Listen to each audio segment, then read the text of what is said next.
Please, let's make him feel welcome.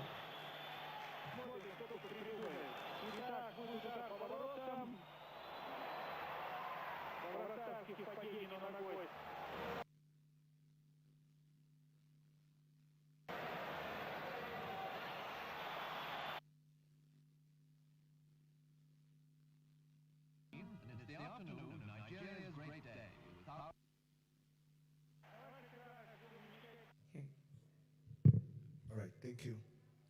Good afternoon, ladies and gentlemen. Um, my name is Caleb Urerimam from Taraba State. I represent the youth and students. Um, Briefly, I would like to acknowledge my group leader, um, Nathaniel and co. They've done a wonderful job, and I'm here speaking the voice of the youth.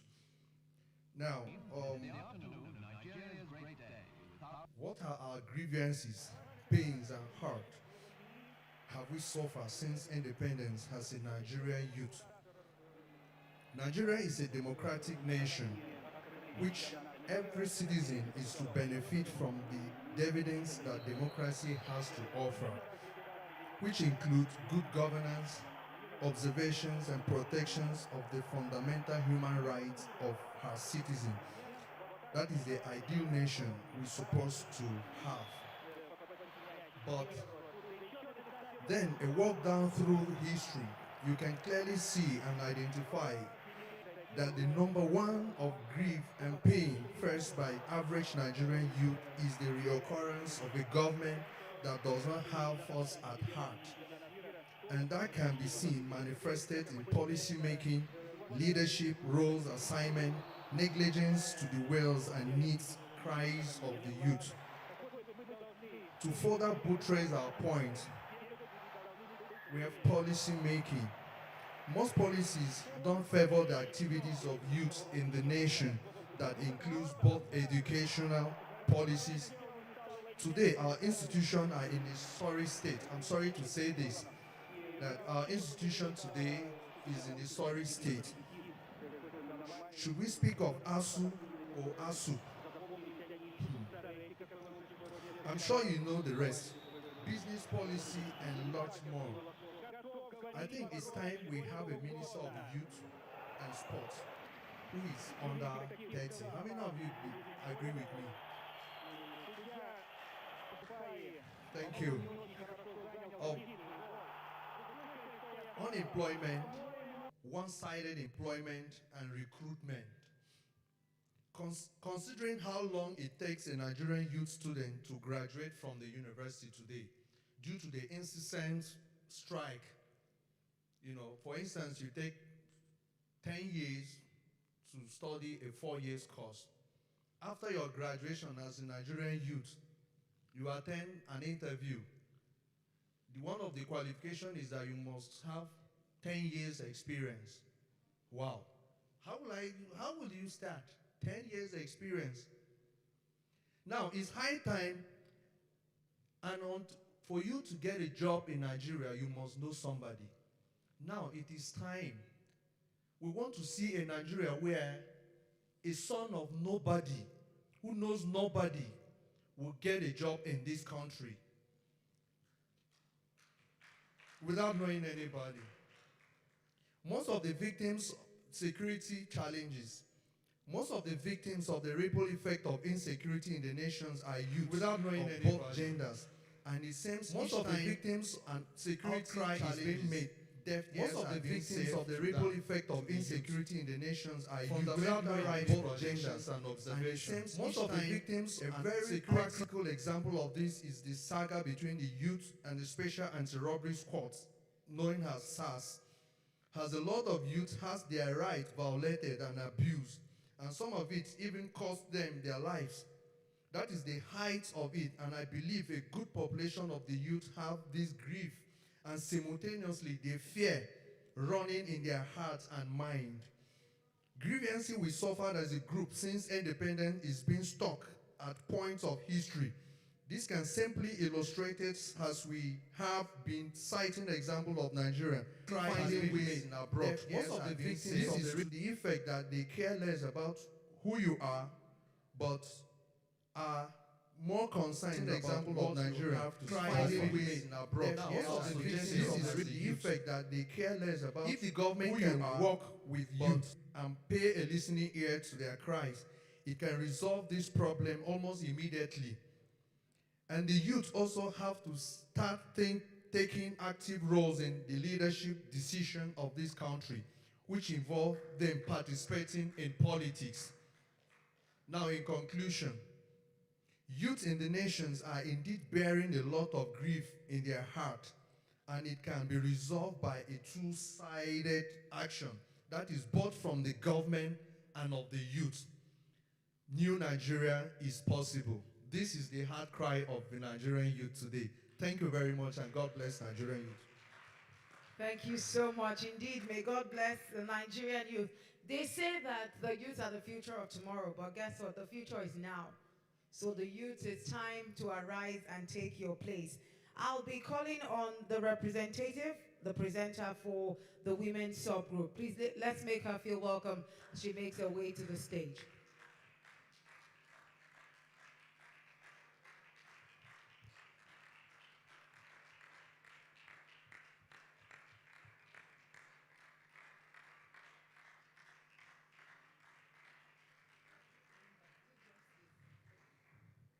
Thank you very much. Thank you very much for the warm welcome.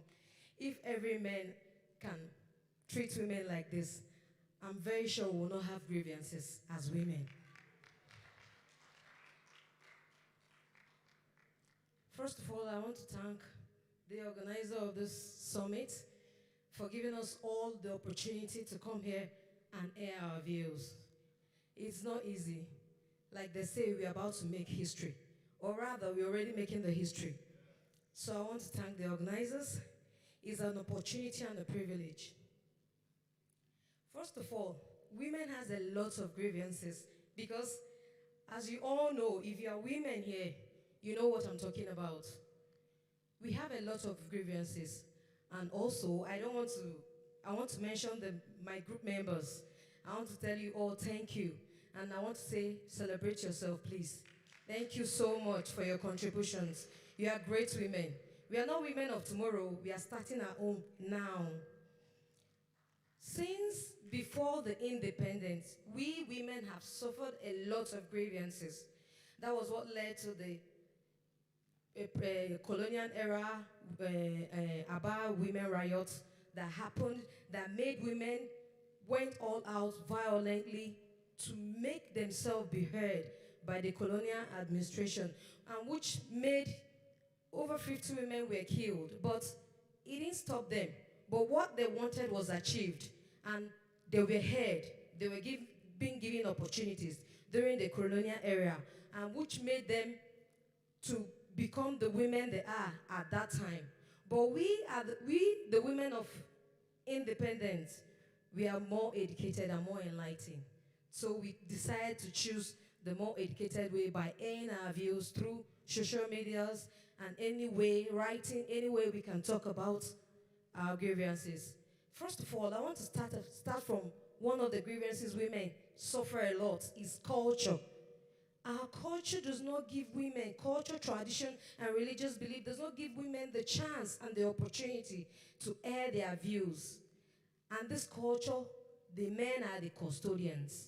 And men are trying everything possible to suppress the women in every way. They don't want to even help in adjusting the culture or even the religion. Cultures are made by men, by humans.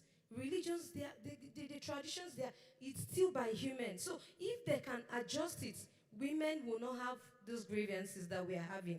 In that case, men in Nigeria see women as, okay, we are supposed to be at home. Let me quote our president. Women are made for the other room. They keep women at home, which they feel that that's where we belong. Take, for instance, in the case of Patricia Ite in 2007, she was the Speaker, House of Representatives. They brought allegations of different things that she did. She's embezzling 600 and something million just to renovate. They try to suppress her because she's a woman and because we don't have a representative in House of Rep, women to support her. So the majority of men, they impeached her. Are there no other women? Are there no other men who have done such things like corruption? Some other people even accused her of not being educated. As far as I know, if you check chapter 6, part 1, section 131 of 1999 Nigerian Constitution, you will see that Patricia Ite has every qualification to be in the house. She's eligible. So why was she not given the chance? Because she's a woman. But for me, being a woman is not a shame.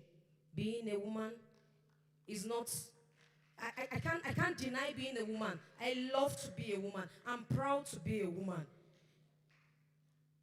Another grievances we're suffering is child-girl marriage. Child-girl marriage has gone a lot, it has eaten too deep in our society. If you go, the people think it's just northern Nigeria, but it's everywhere. This is still part of culture. It's everywhere, culture and religion. You see, they marry a girl too early, and this girl, by the time she goes into marriage, she will become, probably because she's not fully developed, she'll get pregnant, have a child, and have VVF, vaginal fistula. Is a very common disease. If you are in the north, you will know that a lot of your child are suffering from it. It's something that we need to look into. We really need to look into. Women are in fact, we are almost half of the population of Nigeria. Nigeria has a population of 200 and something million. Women have 49.4% of that population. Why can we not be heard? Why do men not give us the opportunity to be heard as women? We are not just meant to the background. We are also meant to be heard and to be listened to make policies too.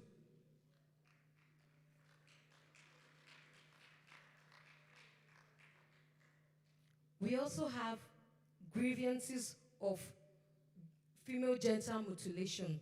I don't want to discuss that because it's really, really, really terrible. If you are in the South, I'm sure you know what I'm talking about. It's a terrible experience to be mutilated at that early age as a woman. You know what it is. It's hard. Women suffer psychologically from this particular issue that we're facing. But what? Men do not want to hear us. They don't want to hear us. In 2019, 7.3 women were in Senate. 3.1 women in House of Representatives. And we have 49.4 of Nigerian population. And look at just how many percent? 10%, rather 11% are in the policy. So how can we be heard? How can our grievances end when men continue to suppress us? When men continue to bring us to the background? Women hold positions, but they don't make the decisions. They are just a figurehead there. The men still come to make the decisions because they choose a woman that they can intimidate, a woman that they can make the decisions for her to be on that position. Women, we have so many grievances, but the few that we want to talk about. Girl child labor. I'm sure you all know how there are a lot of young children on the streets working as hawkers, working as house helps, and you see the way they are molested, the way they assault them. The men folk, they treat them like they are not humans. They treat them like they are not people, they are not from a home. I will give a story of a young girl. She lived in an environment. She was raped by someone, and she came home crying. After 3 days, her parents said, "What happened?" She told them that she was raped. Her father beat her up because she complained that she was raped. Domestic violence is on the rampage. It's on the rampage in such a way that men don't even value it. They just beat women and the culture feels like they are using beating. violence, domestic, physical, verbal, emotional to correct a woman. How can you use that to correct a woman? How can you use beating to correct a woman that is supposed to be your helpmate? We have a lot of grievances. I just want to use this as a parting word for us. My elder brother one day wanted to raise his hand on his wife, and my mother asked him, "This thing you want to do, I was there. This is your younger sister. If her husband wants to raise her hands on her, what will you do?" Because he's a military person. He said, in fact, I will shoot his leg with my gun. My mother now said, "You see, that woman you want to raise your hand is someone's sister, is someone's daughter, is someone's mother, is someone's auntie. So if we men start seeing women, girls, as my sister, as my brother, I don't think we'll have cases of rape, cases of assault, cases of molestation, cases of suppression. We will not have it in our society." Thank you very much.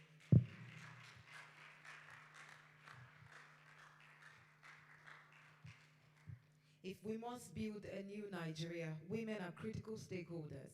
So it's high time we are highly represented at the table as well. We're talking about governance in policy making. Women should be represented. Please, a round of applause for the presenter. We'll call now for the presenter representing the public servants, current and retired public servants. Please, let's make him or her feel welcome. Let's say, come to the stage, please. Public servants.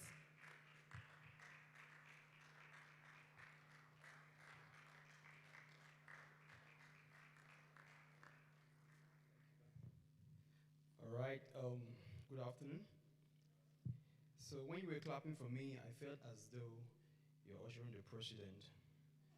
So when you see my poster, I believe you're going to vote for me, all right? Oh, don't worry. I don't have interest in becoming a president. All right. Ask me outside. Okay. Bertol T. Brent said something I would like to read.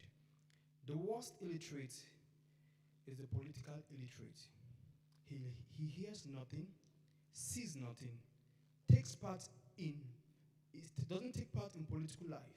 He doesn't seem to know that the cost of living, the price of beans, of flour, of rent, of medicine, all depends on political decisions. He even prides himself on his political ignorance, sticks out his chest and say he hates politics.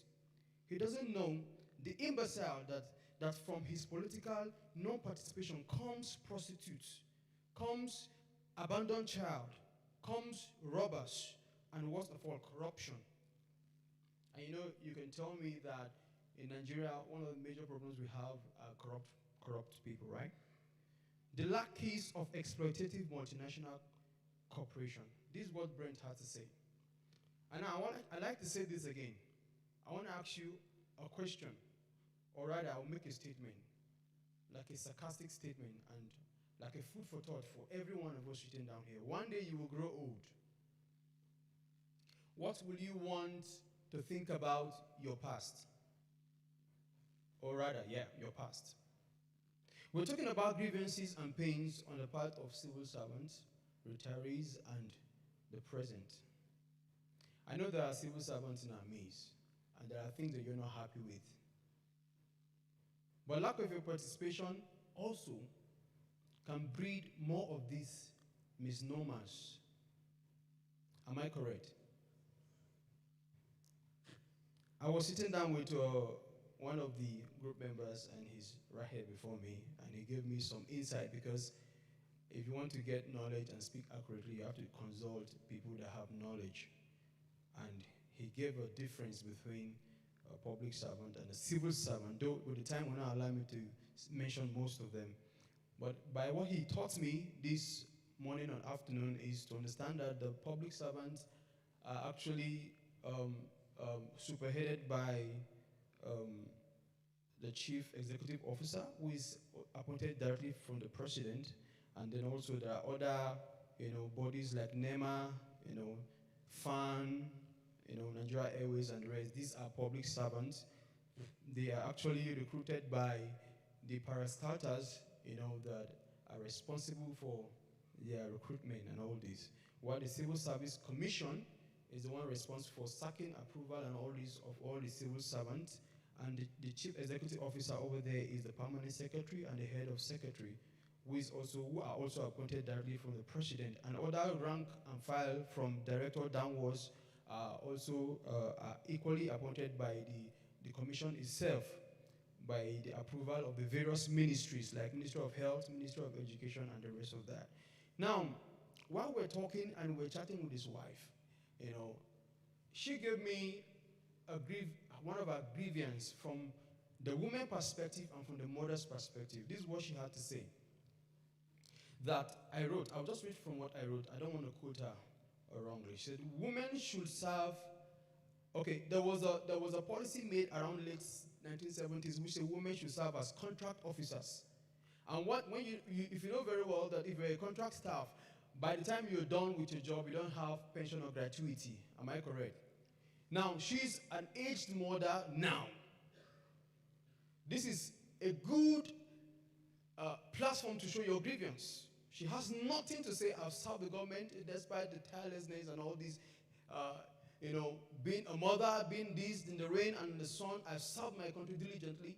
And right now, I have nothing to write home about. I have no history to tell of a physical benefit. This is a grievance. And if you have a mother in that category sitting down here, I was talking to Mr. Leslie and I was telling him that I'm supposed to have a video coverage or maybe by God's grace, we may have a telephone call with one old man in Kaduna. He was saying that his child and his child's wife are now master's holders, but they don't have a job. He had to build a flat near to his own flat for them to stay, and he had to be paying his son salary. You see how bad things are. So if this man supposed to be in the shoes of a mommy that gave me this hint, tell me how is he going to feed his family and fend? Meanwhile, reverse supposed to be the case. The children are supposed to look after their parents. That's why I asked you a question, and I told you that one day you grow old. What will be your history? What will you say about the country? Will you say this is a country that took care of me while I was serving? Or will you say this is a country that neglected me and just used me as a puppet? Used me as a means to an end? National Reconciliation Summit is not just come here, and though I know we're representing different interests, not just to talk about the political, the socio-economic, the ethno-religious marginalization alone. Brent told us that if we cannot participate as a united entity, all our fights around other primordial sentiments will carry no weight. That's why my friend Karl Marx, I know some of you may not be Marxists, he said the rebellion that we should have, or rather let me say the fights that we should have, it should be between socio-economic classes. It shouldn't be between all these primordial sentiments that we're having. I'm at the front race. I monitored a lot of things, a lot of people who came to register. I could see that I've been asking people, I hope the aim of this conference will come to a light. Because I could see even right there, I could see this segregation and all this in our faces. I just pray this conference is going to be worthwhile. So, also she gave her grievance as a mother. Back in those days, she had to, wake up in the morning, even if she had maybe labor or maybe one of the daughters is sick or son thereabout, she had to, there's no preferential treatment for her to leave, resume 10 o'clock instead of 7:30. The government of that day had to make her come to the office and serve, despite the problem in the house. But the case is different today. Civil servants, you know very well that you people are not faithful to your job. Now the question is it your fault or is it the government's fault? This is a question that I want you to answer. It's going to be rhetorical. It's a pain in the side of someone that served many years ago. And our daddy also said, in conclusion, he also said that one of the grievances with the commission itself is partial in appointment and promotion. I know most of you are expecting me to say this. We are partial enough behind nepotism, behind tribalism, and the rest. So I'm going to step down now. But I still want to repeat this. What Brian said here. We need to participate in our political affairs so that we can correct the misnomer up there. Because, trust me, you can give your life for your ethnic. You can give your life for your religion. If the government is not organized, it will be as if you are beating around the bush. So be politically educated. Thank you. Thank you very much. Everyone who serves, who gives value, deserves to be given value back. Am I correct? Please, let's appreciate every civil servant in our midst. At this point, I would like to call the representative, the speaker for the subgroup Christians. Please make your way to the stage right now. A round of applause as they come to the stage.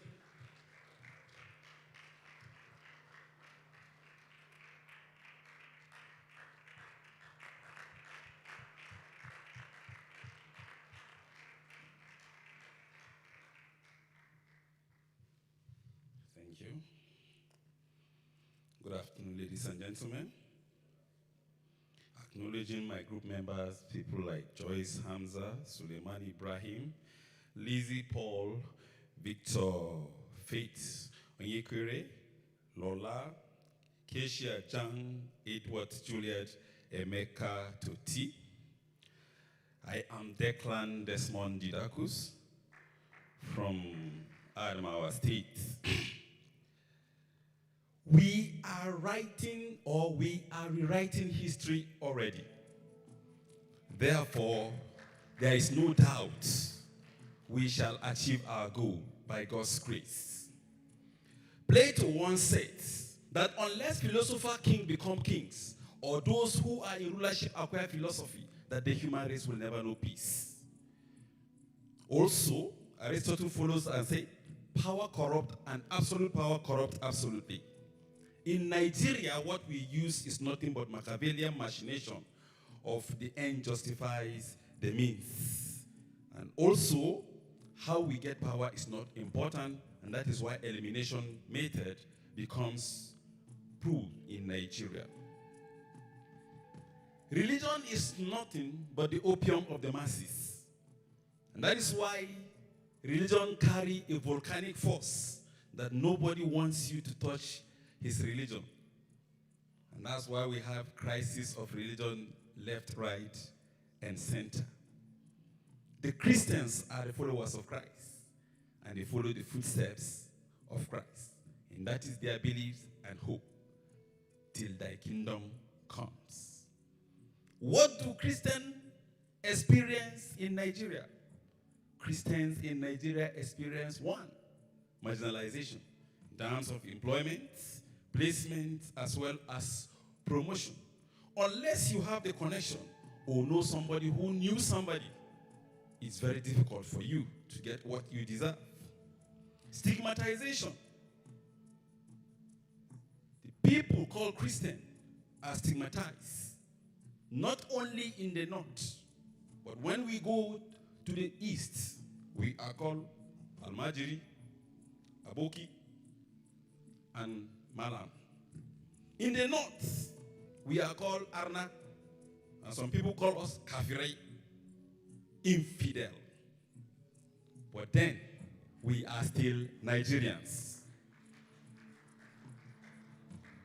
The Christians are also seen as second-class citizens. But what is the definition? And what is the difference between first class and second class when we eat from the same plate? Therefore, power belongs to all of us. And as new Nigerians, we should have respect for one another. The non-participation of some Christians in politics is as a result of the stigma which says politics is a dirty game. However, in this new Nigeria, reverse is the case. I am very, very sure that we shall baptize politics and play politics for all of us. denominational differences which happen within the Christian dome. Christians marginalize themselves. Whether you are Pentecostal, this one, are Protestant, this one, this has been another issue that has been making the Christians to remain where we are. Vis-a-vis, we just have to do with this discrimination.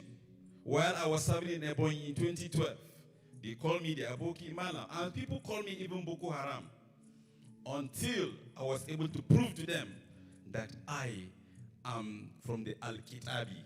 In Larabci, people of the book. I'm a Christian. And that was what they don't understand. What are our recommendations? Principle of equality before the law should be respected as enshrined in the Constitution of the Federal Republic of Nigeria. People should have respect for one another. In 1983, while I was in primary school, both of us go for CRK and IRK. That was when I learned Kullu Wallahu Ahad, Allahu Samad, Lam Yalid wa Lam Yulad, wa Lam Yakul lahu Kufuwan Ahad. This prayer I learned when I was in primary 3. I grew up to discover that politics have spoiled what we are.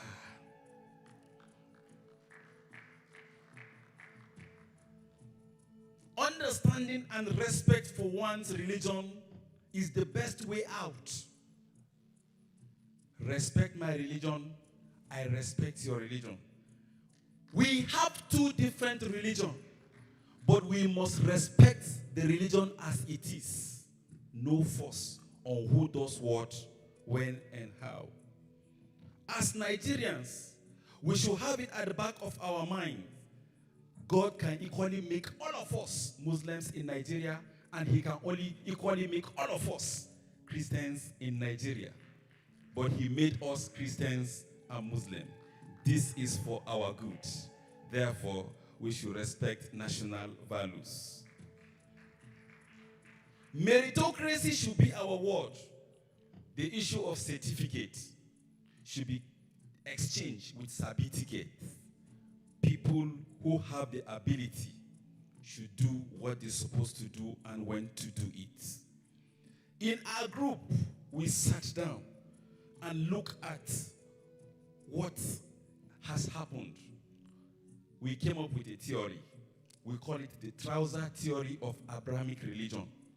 The closest theory or the closest religion to Christian religion is Muslim religion. The closest religion to Islamic religion is Christian religion. Look at a trouser. It has two different legs, but with one waist.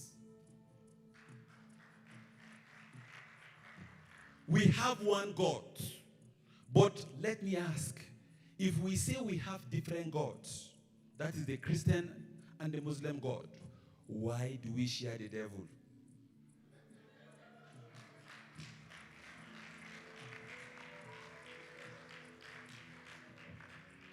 Our differences are our ethnic nationality, our religion, that is our belief system, and some foods that we eat. But what are our similarities? We are human first, before any other thing. We marry each other.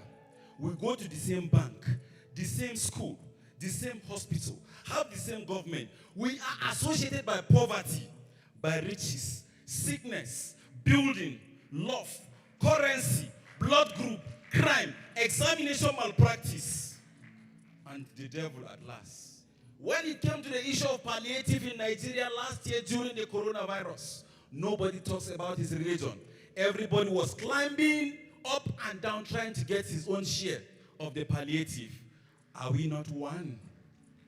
Therefore, we must be the generation that will bring and fight the last fight that will bring change in Nigeria. We must ensure a just and egalitarian society where everybody has the right to operate based on his own volition.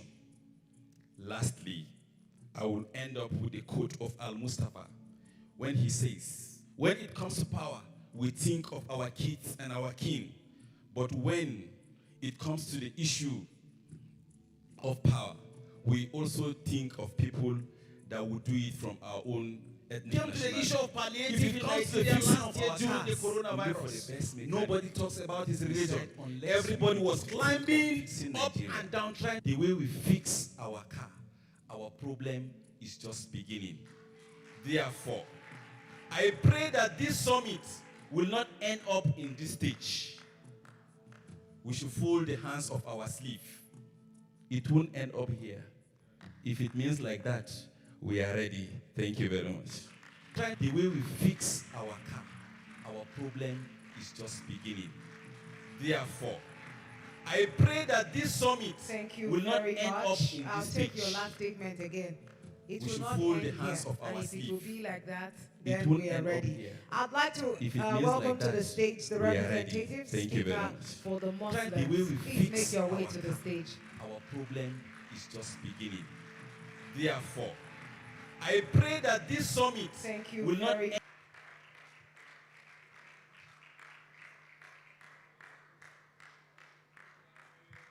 Please, let's make him feel welcome.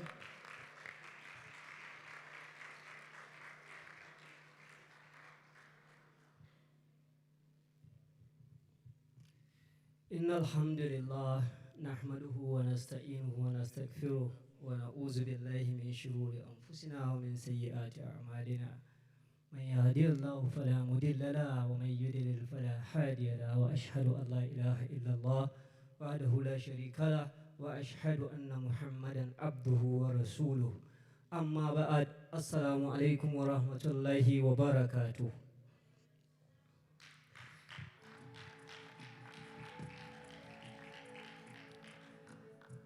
I felt highly elated to stand in front of you to discuss on the principles of religion. This is because religion is one of the things that divide us than it should unite us.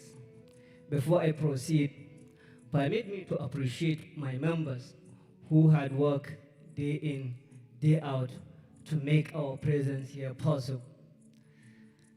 First, Baki Ajibola, all the way from Ogun State, Abubakar Idris Sadiq As-Salafi, Nuruddin M. Musa, Adeyemo Sitika from Lagos, Wahab from Lagos also, Abubakar Idris from Bauchi State, and myself, Sani Said Muhammad from Kaduna State. Please, a round of applause for this gentleman. I stand here to express, I am presenting for 5 minutes, and my brother Idris Sadiq As-Salafi will be presenting for the next 5 minutes, so I will be very brief. Actually, I stand here to express our grievances as Muslims for the negative perception labeled against our religion. First and foremost, we are Muslim and we practice Islam as a religion. If you to ask us, what is Islam? Islam basically means peace. The translation of Islam is peace. That's why whenever a Muslim met a fellow Muslim, the first thing he says is Assalamu alaikum. That is, peace be upon you. We always preach peace, but as time goes on, there are some intruders that deviate from the teachings of this noble religion, and hence we are looked upon as something else, most especially here in Nigeria. I want us to all know that Islam as a religion preaches peace and nothing but peace. The other misconception is on jihad. Others call it the Islamization agenda. Whatever happens here in Nigeria, if it is by the Muslim or someone from the north, they tag it as an Islamization agenda, of which this thing is nothing but a mirage and myth. In the north, there are thousands of churches all over scattered, compared to in the south, where you hardly find mosque in an entire local government. Yet these people are living peacefully without someone tampering with their life. When the Igbo person here was speaking, he said, there is no village you will go in the entire nation where you will not find an Igbo person with a shop. And no one has ever asked him to relocate. This is to tell you how peaceful we are. The actions of 2 to 3% of the Muslims cannot be generalized on others. Imagine if all the Muslims here are insurgent, bandits, or Boko Haram. Do you think this reconciliation meeting will hold? It won't. That's the question. That's the answer. Okay. So now I want to quote an ayah which says, it is in Surah Al-Kafirun. It says, "Lakum dinukum waliyadin." Do your own religion and let me do mine. Also, another ayah in Surah Al-Baqarah says, La ikraha fi din qad tabayyana rushd min al-ghayy. There is no compulsion in religion. No one should force any other person to join Islam. If you are doing that, you are not doing it in the cause of Islam. Thank you very much. Idris Asalafi, please go ahead.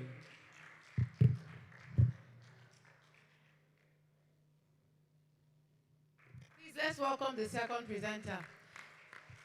The first presenter has eaten deep into your time, so you have 4 minutes, please.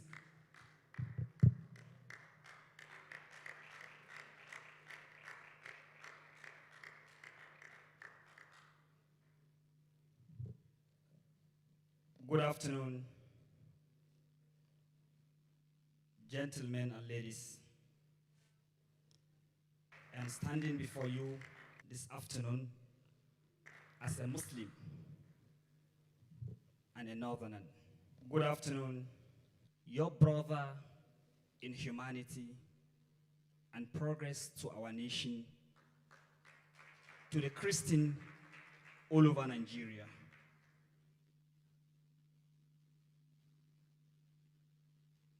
The truth about religion is meant to construct the lives of humanity for better, not to destroy the lives of humanity for worse. Even in the animal kingdom, there is understanding and mutual respect for one another. If not, there wouldn't have been animal existing on earth. Because the stronger ones would have eaten the weaker ones. Respected listeners, it baffles me, honestly, deep down my heart, as a young Muslim in Nigeria who aspire to see a better country where harmony, peace, full coexistence exists between the two faiths. As my brother from the Christian denomination said, that the closest religion to Christianity is Islam. Likewise, the closest religion to Islam is Christianity. It is authenticated in our glorious book, the Quran. Allah said that the closest people to you, the Muslims, is a command, are the Christians. Check Quran 5. Respected listeners, my grievances on how Muslims are misrepresented in the minds of many. I'm sorry to say this, respected listeners, not only the Christians, but even the Muslims, the way and manner they represent Islam, it is perturbing. To the fact that they represent Islam as the most hostile entity on the face of the earth, that Islam is aggressive to non-Muslims. I want to assure you this afternoon, with facts, not fiction, that Islam is meant to be the most merciful religion on earth. The Prophet, Allah told him that وَمَا أَرْسَلْنَاكَ إِلَّا رَحْمَةً لِلْعَالَمِينَ. I translate it, that I have not sent you, the Prophet, except to be merciful to all humanity, everybody, including the ecosystem, not human beings, but even the animals. Allah commanded him, Quranically speaking, that he should be merciful to them. Where are we getting the aggression from? This is a question that you, Muslims, should ask yourself. This is the question that you, my fellow brothers, the Christians, should ask yourself. Did the Quran teach Muslims to be aggressive? If not, then the behaviors of few Muslims should not be generalized on the religion itself. This is a notion that we must clear it in the minds of Nigerians. For this, if not clear, we will continue to live in serious pandemonium. Lastly, the way and manners some Muslims and Christians in Nigeria think that Muslims deprived women their rights. I want to assure you this afternoon with facts, not fiction. I am a bit grounded in the studies of Quran and the Ahadith, which stands the two most authentic constitution of Islam. That Islam gives women rights even better than the men. A round of applause for that. Islam gives rights to women more than the men. In Islam, a woman is permitted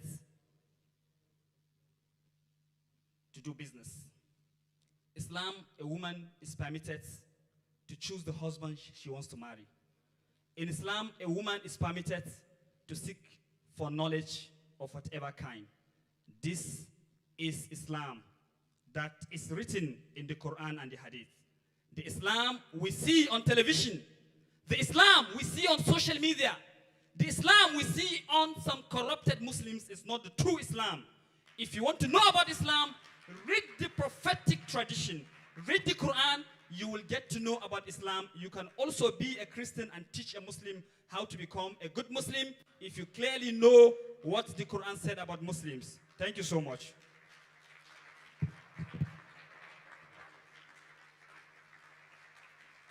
Wow. Something indeed is happening in this conference. Please, a round of applause once again.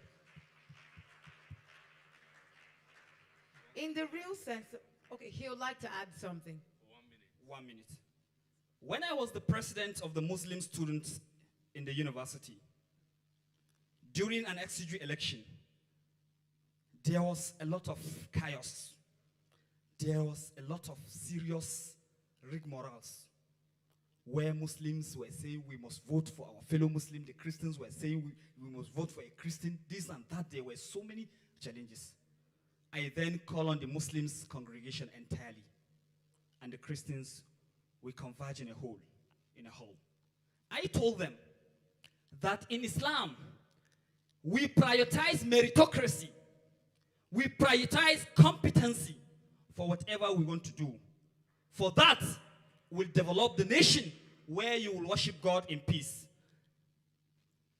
For doing that, the deputy governor of Nasarawa State then, Silas Ali Agara, who is a Christian, invited me to his office. And he awarded us for telling the entire Muslims and the Christians that the religion is not meant to fight, but religion is meant to understand each other for a better country. would you agree with me that religion is a tool for unity and not for division? A round of applause once again. I'll hand over the mic to my colleague, Mr. Leslie. Let's appreciate my co-MC. Please put your hands together for her. So, for the benefit of people who do not know my name, I did not introduce myself actually. My name is Morenikeji Olonilua. Thank you very much. Thank you. I wanted to call her name, but I didn't want to murder the name. So, so thank you very much. It's been an amazing time, hasn't it been? Huh? It's been an amazing time. Honestly, something is happening. There were. I was ignorant about some things, but I have learned today. And that has, changed my mindset, So we were really, really grateful for what is happening here. Something is happening. And thank God it's being live streamed. And thank God that we are working on the principle of the East. What is happening here is going to affect the whole of Nigeria for good. Yeah. All right. So next, our time is far gone. I'm supposed to do a review, but I don't want to do that. I want us to go for lunch break because we are almost an hour behind schedule and we still have a long way to go.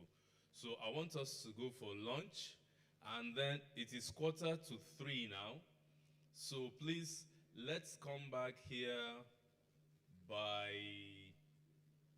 3:30, 45 minutes. I think 45 minutes should be. Huh? Okay, what time is it now? 5 minutes to 3. Okay, so let's come back here by 3:45. Is that okay? So please go have your lunch and then come back 3:45, and then we'll round up for the evening, and then we'll relax, and then reassemble again tomorrow. Thank you very much. You've been wonderful. You've been amazing. God bless you.